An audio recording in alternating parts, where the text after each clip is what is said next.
నాకు జన్మనిచ్చినందుకు నా తండ్రికి రుణపడి ఉంటాను.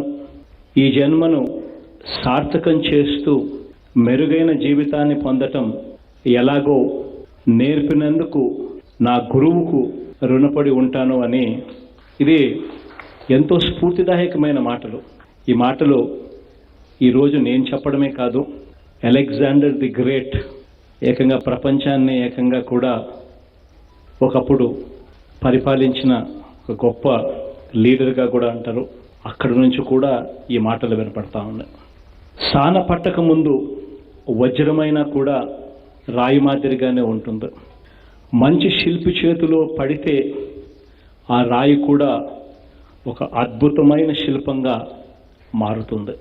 అలాంటి అద్భుత శిల్పాలు చెక్కే శిల్పులు మన ఉపాధ్యాయులు.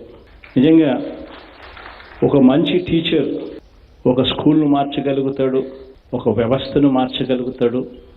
ఒక గ్రామాన్నితో మొదలు పెడితే ఒక మంచి టీచర్ ఒక విప్లవాన్ని తీసుకొని రాగలుగుతాడు.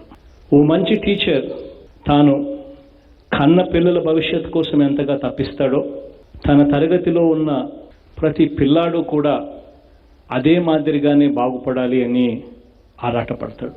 ఒక మంచి టీచర్ తన విద్యార్థులకు కేవలం సబ్జెక్టు మాత్రమే చెప్పడు, తన విద్యార్థులకు వ్యక్తిత్వాన్ని కూడా తాను మలుస్తాడు.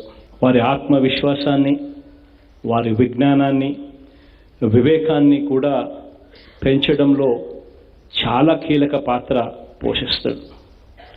వారిలో దాగిన ప్రతిభను బయటకు తీయడంలో చాలా అంటే చాలా క్రిటికల్ రోలు తాను ప్లే చేస్తాడు.